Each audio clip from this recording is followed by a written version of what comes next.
അത്യാവശ്യം മഴയൊക്കെ പെയ്യുന്നുണ്ടെങ്കിലും ഞങ്ങൾ അതൊന്നും കാര്യമാക്കാതെ നേരെ റെയിൽവേ സ്റ്റേഷന്റെ ഉള്ളിലേക്ക് വിട്ടു. റെയിൽവേ സ്റ്റേഷന്റെ ഉള്ളിൽ ചെന്നപ്പോഴോ സ്ഥലത്തിന്റെ പേര് എഴുതി വെച്ചേക്കണ വരെ പഞ്ചാബിയില്. പിന്നെ ഞങ്ങളുടെ പ്ലാറ്റ്ഫോം ഒക്കെ കണ്ടുപിടിച്ച് ഞങ്ങള് പയ്യെ ട്രെയിനിന് വേണ്ടി വെയിറ്റ് ചെയ്തു. ഹലോ, എല്ലാവർക്കും നമസ്കാരമുണ്ട്. അങ്ങോട്ടും ഇങ്ങോട്ടും പല ട്രെയിനുകൾ കടന്നുപോയി. എന്നിട്ട് ഞങ്ങളുടെ ട്രെയിൻ മാത്രം വന്നില്ല. നനച്ച വണ്ടി കിട്ടിയില്ലെങ്കിൽ കിടച്ച വണ്ടി കയറിയാൽ നമുക്ക് ലണ്ടൻ പോകാൻ പറ്റില്ലല്ലോ. അതുകൊണ്ട് ഞങ്ങൾ ഞങ്ങളുടെ ട്രെയിനിന് വേണ്ടി വെയിറ്റ് ചെയ്തു. അവസാനം എന്താ ഞങ്ങളുടെ ട്രെയിനിന്റെ ഞങ്ങളുടെ പ്ലാറ്റ്ഫോമിലേക്ക് വന്നു. ട്രെയിനിൽ കയറിയപ്പോഴത്തേനും എല്ലാവർക്കും ഇരിക്കാൻ സീറ്റ് കിട്ടി. പക്ഷേ പാവം എനിക്ക് മാത്രം സീറ്റ് കിട്ടിയില്ല. ആരോടും പരാതിയില്ലാതെ ഞാൻ പയ്യെ ഒരു കമ്പിയിലും പിടിച്ചവിടെ നിന്നു. UK-ലാണെങ്കിൽ മനുഷ്യന്മാരെക്കാളും വിലയാണ് പട്ടികൾക്ക്.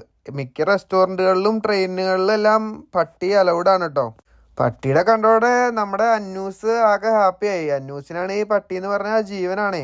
ലണ്ടൻ എത്തി റെയിൽവേ സ്റ്റേഷന്റെ പുറത്തേക്ക് വന്നപ്പോഴത്തേനും മേഘത്താ മൂടി നിൽക്കുന്ന ഒരു ബിൽഡിംഗ് കണ്ടോ. എന്താലേ, റെയിൽവേ സ്റ്റേഷന്റെ പുറത്തിറങ്ങിയപ്പോ കണ്ടൊരു വണ്ടിയാണ് ഗൈസ്. എങ്ങനെയുണ്ട്? സൂപ്പർ ആയിട്ടില്ലേ? ഇത് ലണ്ടന്റെ മാത്രം പ്രത്യേക ടാക്സിയാണ് ഗൈസ്. ഇത് നമുക്ക് ലണ്ടനിൽ മാത്രമാണ് കാണാൻ സാധിക്കും. മഴ പെയ്ത് മൂടി നിൽക്കുന്നോണ്ടാണെന്ന് അറിയില്ല, ബിൽഡിങ്ങുകളൊക്കെ കാണാൻ വളരെ ഭംഗിയുണ്ടായി. റെയിൽവേ സ്റ്റേഷനിൽ നിന്ന് ഇറങ്ങി നടന്ന് നമ്മള് ടവർ ബ്രിഡ്ജിന്റെ അടുത്ത് എത്താറായിട്ടുണ്ട് കേട്ടോ. ഇതാണ് നമ്മുടെ ടവർ ബ്രിഡ്ജ് ഗൈസ്. ലണ്ടൻ ബ്രിഡ്ജിന്റെ അവിടെ ചെന്നപ്പോ ഒരു കൂറ്റൻ ഷിപ്പ് ഗൈസ്. മഴയുടെ പ്രശ്നങ്ങൾ കാരണം പിന്നെ ഞങ്ങള് പയ്യെ തിരിച്ചു പോവാന്ന് കരുതി. ഞങ്ങള് പയ്യെ അന്നൂസിന് ടാറ്റയെല്ലാം കൊടുത്ത് ഒരു ഫ്ലൈയിങ് കിസ് തരാമെന്ന് ചോദിച്ചു കഴിഞ്ഞപ്പോഴത്തേന് ആളൊരു മടിയും കൂടാതെ ഞങ്ങൾക്ക് ഒരു ഫ്ലൈയിങ് കിസ് തന്ന് അവര് പോയിട്ടോ. അപ്പോൾ ഇന്നത്തേക്ക് അത്രേ ഉള്ളൂ. അപ്പോൾ ഇനി അടുത്ത വീഡിയോയുമായി ഞാൻ ഉടനെ വരുന്നതായിരിക്കും. Bye bye.